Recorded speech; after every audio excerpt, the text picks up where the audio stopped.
اگر صرف گناہگاروں کو توبہ کرنے کا حکم دیا جاتا تو گناہگار ظاہر ہوتے کہ جو توبہ کرتا وہ گناہگار ہوتا. اس لیے نیکوکار بھی توبہ کرتے ہیں، بدکار بھی توبہ کرتے ہیں. اللہ نے اس پردے میں سب کو چھپا لیا ہے. اگر کوئی شخص گناہگار ہو اور وہ توبہ کرے تو اس کے گناہ معاف ہو جاتے ہیں، اور اگر کوئی نیکوکار توبہ کرتا ہے تو اللہ تعالیٰ اس کے درجے بلند فرماتا ہے. تو وہ چاہتا ہے کہ میرے بندے میرے حضور آئیں، معافی مانگیں، میں ان کی خطاؤں سے درگزر کروں اور انہیں معاف کر دوں. اور وہ یہ نہیں دیکھتا کہ یہ کتنا بڑا گناہگار ہے، وہ یہ دیکھتا ہے کہ یہ میری دہلیز پہ آیا ہے. وہ اس کی توبہ کے انداز کو دیکھتا ہے، وہ اس کے گناہ کے بڑے اور چھوٹے ہونے کو نہیں دیکھتا. تو اس کی چوکھٹ پہ آؤ تو صحیح، جھولی پھیلاؤ تو صحیح. ہم تو مائل بکرم ہیں، کوئی سائل ہی نہیں. راہ دکھلائیں کسے، راہ روے منزل ہی نہیں. جلوائے طور تو موجود ہے، کوئی موسیٰ ہی نہیں. کوئی جھولی تو پھیلائے، کوئی دامن تو پسارے، کوئی دست بستہ عرض گزار تو ہو، کوئی اپنے گناہوں کو لے کے اس کی چوکھٹ پہ حاضر تو ہو اور معافی تو مانگے. وہ یہ نہیں دیکھتا یہ گناہگار کتنا بڑا ہے، وہ یہ دیکھتا ہے میری دہلیز پہ آ گیا ہے اور وہ ماضی کے سارے گناہ معاف کر دیتا ہے، بلکہ گناہوں کو بدل کے نیکیوں میں تبدیل کر دیتا ہے. جب بندے سے گناہ سرزد ہو جاتا ہے اور وہ معافی مانگ لیتا ہے تو اللہ کو وہ بندہ بڑا ہی اچھا لگتا ہے. انسان کے اندر چونکہ یہ دونوں چیزیں رکھی گئی ہیں تو کبھی کبھی اس سے گناہ بھی سرزد ہو جائے گا. نیکی اس کی عقل، اس کا فہم، اس کا ادراک، شریعت کی رہنمائی، انبیاء کی تعلیمات اسے بتائیں گی کہ وہ نیکی کے راہ پہ چلے. لیکن کبھی کبھی بائیں سمجھ سے جو خواہشات اور آرزو ہے وہ بھی اس کو گھیر لیں گی اور اچانک اس سے کبھی کوئی گناہ بھی ہو جائے گا. اور اگر اچانک اس سے کبھی گناہ ہو گیا، کبھی آنکھ بھٹک گئی، کبھی خیال بہک گئے، کبھی سوچ میں آوارگی آ گئی، کبھی زبان نے میلا لفظ بول دیا، تو پھر کیا ہے کہ پھر فوری معافی مانگ لے. مومن جب گناہ کرتا ہے تو ایسی کیفیت ہوتی ہے جیسے ابھی احد پہاڑ تلے آ گیا ہے. اگر اس نے توبہ نہ کی تو کچل دیا جائے گا. اللہ اکبر. تو پھر فوری معافی مانگتا ہے تو یہ اللہ کو بڑا ہی اچھا لگتا ہے. اللہ کہتا ہے فرشتوں سے کہ دیکھو میرا بندہ آخر میری دہلیز پہ آیا ہے نا، تم گواہ ہو جو میں نے اس کے سارے گناہ معاف کر دیے. تو گناہ کے بعد جو شرمندگی ہے، دیکھیے ایک اور جملہ کہتا ہوں، نیکی کرنے کے بعد جو تکبر پیدا ہوتا ہے کہ میں بڑی نیکی کر لی ہے اور باقیوں کو بندہ حقیر سمجھنے لگتا ہے، اور اس سے کوئی غلطی سرزد ہو جائے اس کے بعد شرمندگی ہوتی ہے اور اپنے آپ کو چھوٹا سمجھنے لگتا ہے اور اللہ سے معافی مانگتا ہے.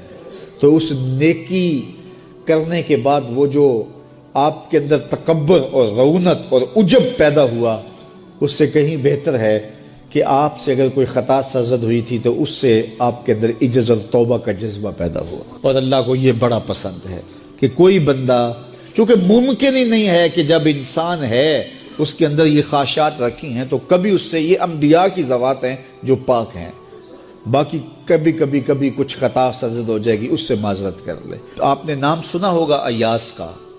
محمود غزنوی کا بڑا محبوب وزیر تھا اور بہت زیادہ بادشاہ اس سے محبت کرتا تھا، تو آیان سلطنت جلتے تھے. تو بادشاہ گاہے گاہے کوئی ایسا منظر ان کو دکھلاتا کہ اس سے میں خاص پیار کیوں کرتا ہوں. ایک دن بادشاہ کے ہاتھ میں موتیوں کی بھری ڈبیا تھی اور محل کے اندر یہ ایک حوض تھا، تالاب تھا، تو اس کے اندر اس نے وہ سارے موتی پھینک دیے.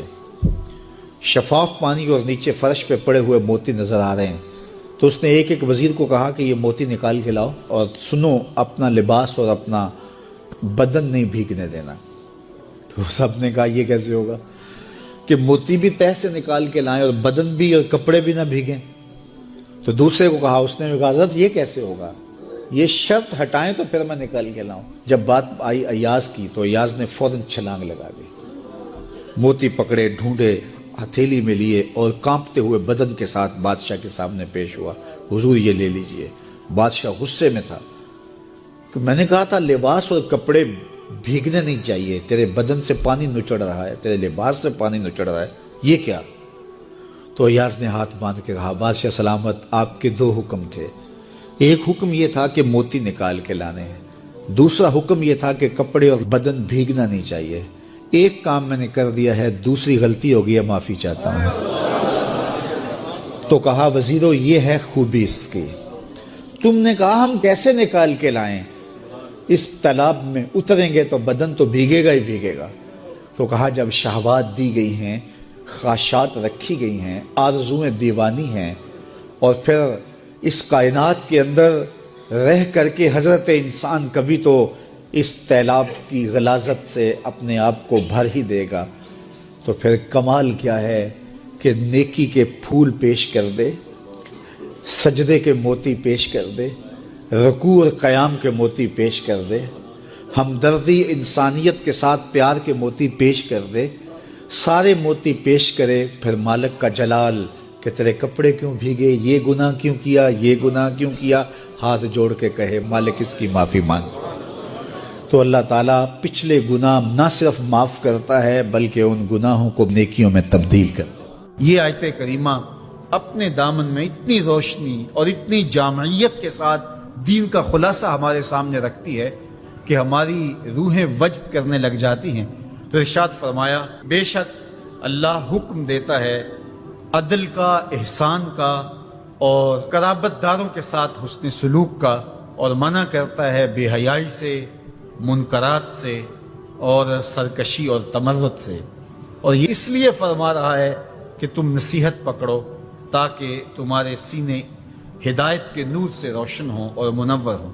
حضرت حسن بصری رضی اللہ تعالی عنہ فرماتے ہیں کہ اس آیت کریمہ میں اللہ نے کسی بھی امر خیر کو چھوڑا نہیں ہے، ساری خیر اس کا خلاصہ بطور حکم ہمیں ارشاد فرما دیا، اور پھر فرمایا کہ اللہ تعالیٰ جل شانہ نے کسی برائی کو نہیں چھوڑا جس سے ہمیں منع نہ کر دیا ہو۔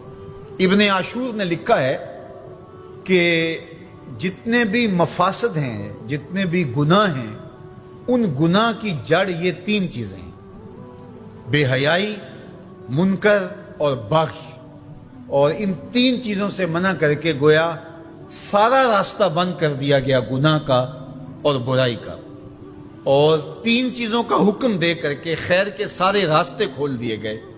تو اسی ایک آیت کریمہ پہ اگر عمل نصیب ہو جائے تو پورے دین کی لطافتیں اور برکتیں نصیب ہونا شروع ہو جائیں۔ تو تین چیزوں کا حکم دیا کرنے کا، ان اللہ یامر بالعدل، بے شک اللہ عدل کا حکم دیتا ہے، انصاف کا حکم دیتا ہے۔ اگر تم نجات پانا چاہتے ہو تو غصے کے اندر بھی اور سرشاری کے اندر بھی تمہیں عدل سے، انصاف سے کام لینا پڑے گا۔ تو ہمارا دین ہمیں عدل سکھاتا ہے، اور قیامت کے دن 7 اشخاص جن کو اللہ اپنے عرش کا ٹھنڈا سایہ عطا فرمائے گا، ان میں سے پہلا شخص حضور نے ارشاد فرمایا امام عادل، وہ شخص جو عدل و انصاف کرتا ہے، وہ امام، وہ حاکم جو عدل سے امور سلطنت نبھاتا ہے، کل قیامت کا دن ہوگا، کوئی سایہ نہیں ہوگا، اللہ اسے اپنے عرش کا ٹھنڈا سایہ نصیب فرمائے گا۔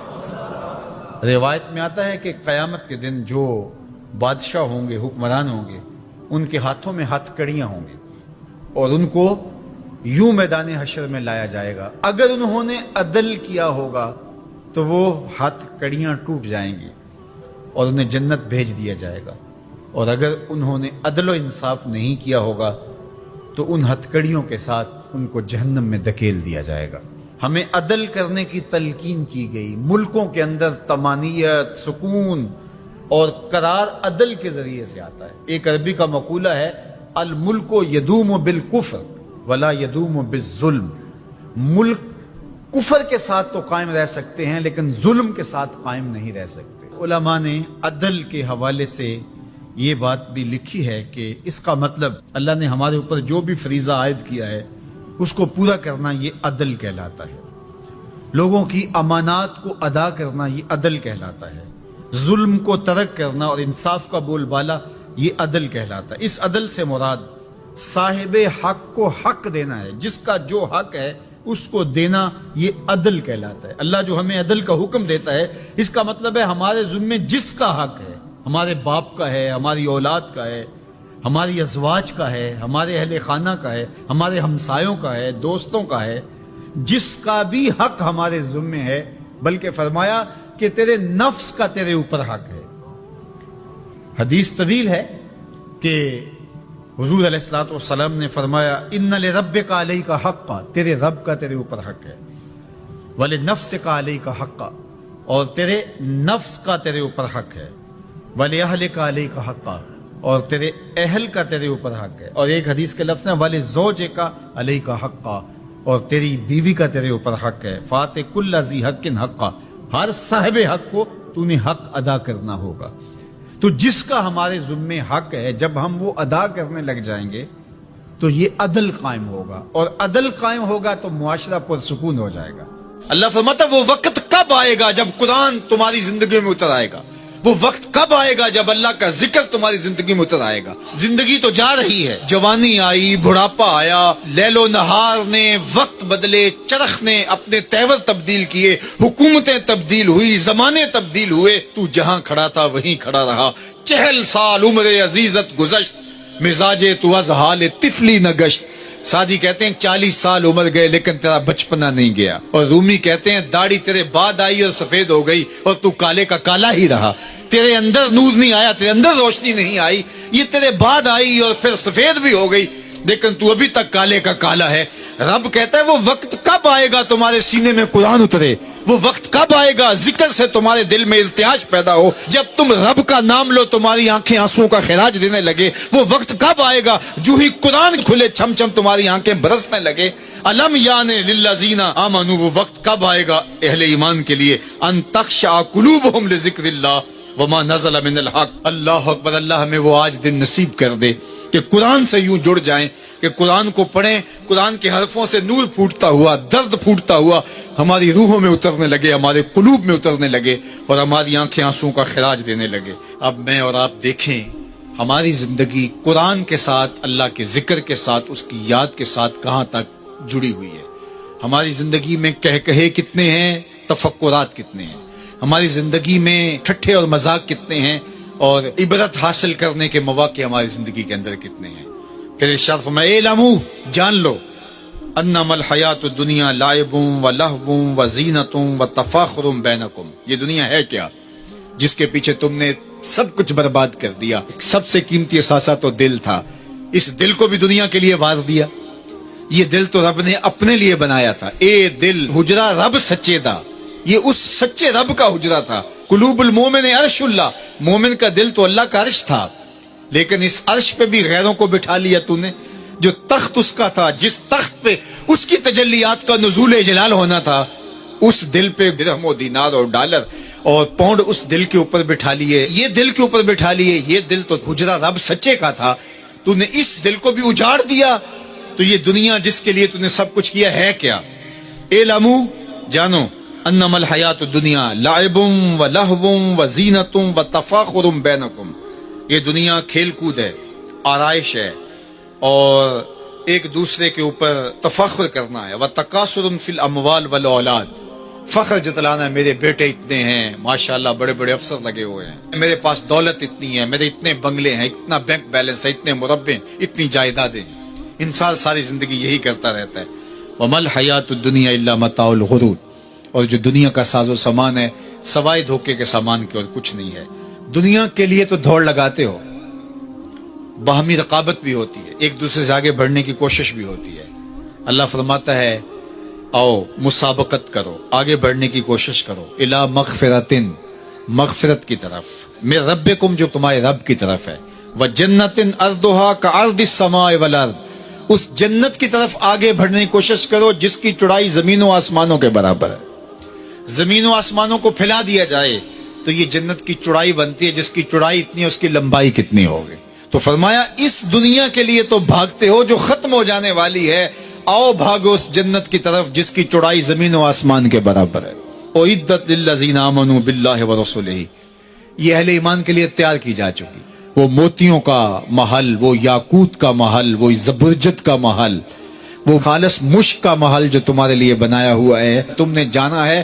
اور تمہیں دروازہ کھولنے کی بھی ضرورت نہیں ہے، منتظر دربان کھڑے ہیں جو تمہارے لیے دروازہ کھول کے تمہیں مرحبا کہیں گے اور سلامتی تمہارے اوپر پیش کریں گے. وہ تمہارے لیے تیار کر چکا ہے. اصل تو زندگی وہ زندگی ہے، لیکن تم کس دنیا کے پیچھے بھاگ رہے ہو؟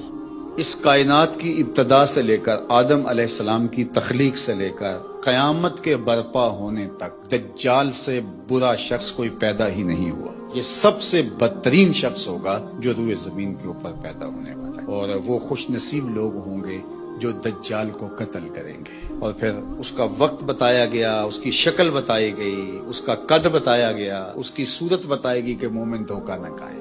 حضور نے دجال کا نقشہ بیان کیا، ایک ایک چیز بیان کی دجال کی، کیونکہ یہ سب سے بڑا فتنہ ہے اس کائنات کا.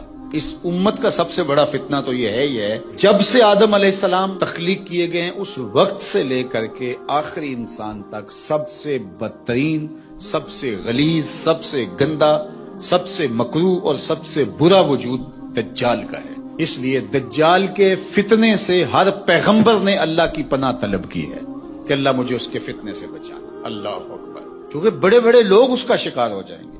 حضرت اسماء بنت یزید کہتی ہیں میں حضور کے گھر میں حاضر تھی اور ازواج مطہرات اور دیگر اہل خانہ بھی تھے کہ دجال کا تذکرہ چھڑا تو اللہ کے محبوب نے ارشاد فرمایا جب دجال آئے گا تو اس کے آنے سے قبل جو 3 سال ہوں گے ان کی حضور نے حیت بیان فرمائی کہ آسمان تیسرا حصہ پانی کا روک لے گا.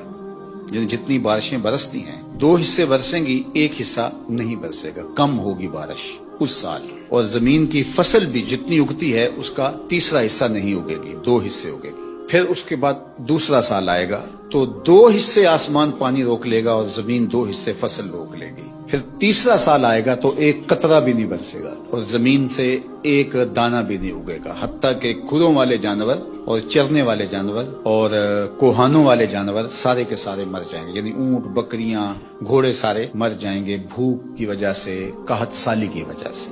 جب یہ 3 سال گزریں گے تو پھر دجال آئے گا اور دجال ایک دیہاتی کو ملے گا اور کہے گا کہ اگر تو چاہے اور مجھے رب مان لے تو میں تیرے گھوڑے اور تیرے یہ جانور زندہ کر سکتا ہوں. وہ کہے گا کہ اگر ایسا ہو جائے تو بہت اچھا.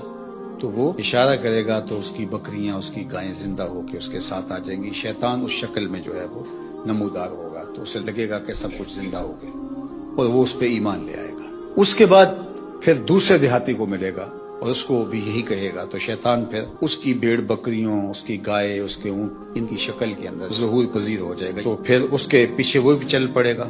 یہ 2 چیزیں حضور نے بھی بیان کی تھی کہ حضور کو باہر کوئی کام پڑ گیا تو حضور یہیں چھوڑ کے بات تو باہر تشریف لے گئے. تھوڑی دیر کے بعد حضور جب واپس تشریف لائے تو حضرت اسماء بنت یزید اور گھر کی دیگر خواتین زاروں کے تار رو رہی تھی. حضور نے فرمایا تمہیں کیا ہوا، تم کیوں رو رہی ہو؟ انہوں نے عرض کی یا رسول اللہ صلی اللہ علیہ وسلم آپ نے جو دجال کا ذکر کیا، چونکہ صحابہ کے نزدیک سب سے قیمتی متاع ایمان ہے اور ہمارے نزدیک بھی سب سے قیمتی ایمان کی متاع ہی ہونی چاہیے. اور یہ بات میں نے کئی مرتبہ آپ سے کہی، اس دنیا میں سب سے بڑا انعام اور سب سے بڑا تحفہ جو حضرت انسان کو دیا گیا، سب سے بڑی نعمت جو ودیعت ہوئی وہ ایمان ہے. اور قیامت کے دن سب سے بڑی دولت اور نعمت عطا کی جائے گی جنت میں، وہ دیدار الہی ہوگا. جو یہاں ایمان سے محروم ہے وہ ہر خیر سے محروم ہے، اور جو ایمان کی دولت جس کے پاس ہے تو اگر اس کو دنیا کی کوئی چیز نہیں ملی تو وہ کنگال نہ سمجھے، چونکہ ایمان کی دولت اس کو نصیب ہے. مومن ہو اور پھر کہے میرے پاس یہ نہیں، میرے پاس یہ نہیں، میرے پاس یہ نہیں، میرے پاس یہ نہیں، تو یہ مومن کو نہیں جچتا. وہ اس پہ مطمئن رہے کہ یہ وہ دولت جو بڑے بڑے لوگوں کو نہیں عطا کی، اللہ نے اس عاجز اور فقیر کو عطا کر دی. تو صحابہ تو شکریہ ادا کرتے تھے، اور جب سنا کہ ایسے ایمان سستے سودے میں گائے اور بکریوں کی عوض چلا جائے گا تو صحابیات رونے لگیں. تو اللہ کے محبوب صلی اللہ علیہ وآلہ وسلم نے ارشاد فرمایا کہ اگر دجال میری موجودگی میں آ گیا فرمایا فکر نہ کرو میں نپٹ لوں گا. اور پھر آقا کریم نے ارشاد فرمایا کہ اگر میرے بعد آتا ہے تو پھر ہر مومن کا اللہ خلیفہ ہوگا، یعنی اللہ اس کی طرف سے اس کی حفاظت فرمائے گا. اور حضرت اسماء بنت یزید کہتی ہیں کہ میں نے عرض کی یا رسول اللہ صلی اللہ علیہ وسلم آج بھوک برداشت کرنا ہمارے لیے بہت مشکل ہے. یعنی اگر کھانا نہیں ملتا تو بھوکا آدمی کیا کچھ نہیں کر گزرتا. بھوک ضمیر بیچنے پہ مجبور کر دیتی ہے. آپ نے دیکھا لوگ گردے بیچنے پہ مجبور ہو جاتے ہیں. تو بھوک پر لوگ ایمان کیوں نہیں بیچیں گے؟ آج جب کہ آپ سامنے ہیں تو بھوک تنگ کرتی ہے تو بے تاب ہو جاتے ہیں. اور صدیوں کے بعد جب خوشحالیاں آ جائیں گی اور دجال یہ پیکج لے کے آئے گا، اس وقت مومنوں کا، مسلمانوں کا کیا حال ہوگا؟ جب اتنے فاقے ہوں گے، 3 سال تک کچھ کھانے کو نہیں مل رہا ہوگا تو پھر کیا بنے گا؟ یہ پریشانی اس نے تڑپا دیا ہے۔ تو اللہ کے محبوب نے فرمایا سنیے، ان کو وہی خوراک کفایت کرے گی جو آسمان والوں کو کفایت کرتی۔ تو یہ ہمتن گوش ہوگی کہ وہ کون سی غذا ہے کہ اس غذا کے بدلے میں ان کو غذا دی جائے گی۔ تو آقا کریم نے فرمایا من التسبیح والتقدیس، یہ سبحان اللہ پڑھیں گے، اللہ کی تقدیس بولیں گے۔ جو فرشتے اللہ کی تسبیح تقدیس پڑھتے ہیں، یہ سبحان اللہ، الحمدللہ، اللہ اکبر، یہ تسبیح و تقدیس بولیں گے، ان کی بھوک مٹتی چلی جائے گی، اللہ ان کی مدد فرمائے گا۔ تو پھر مومن کی غذا تسبیح و تحلیل، تقدیس، اللہ کی عظمت کے ترانے، اللہ اکبر۔ اس لیے ہم نے بزرگوں کو دیکھا ہے کہ ان کو کھانا بھی یاد نہیں رہتا تھا حضور کی حدیثیں پڑھتے ہوئے۔ یہ وقت تو گزر گیا اور گزر رہا ہے تیزی کے ساتھ، یہ تو کس کو یاد رہتا ہے؟ ان کو کھانا تک یاد نہیں رہتا تھا، وقت گزر جاتا، ان کو جھنجھوڑ کے کہتے میاں فجر کی اذان ہو رہی ہے، اٹھو ذرا۔ تو یہ ہمارے بزرگوں کی کہانیاں دل آویز ہے، اور واقعی اللہ کا ذکر پیاس بھی مٹا دیتا ہے اور بھوک بھی مٹا دیتا ہے اور تسکین قلب کا سامان کر دیتا ہے۔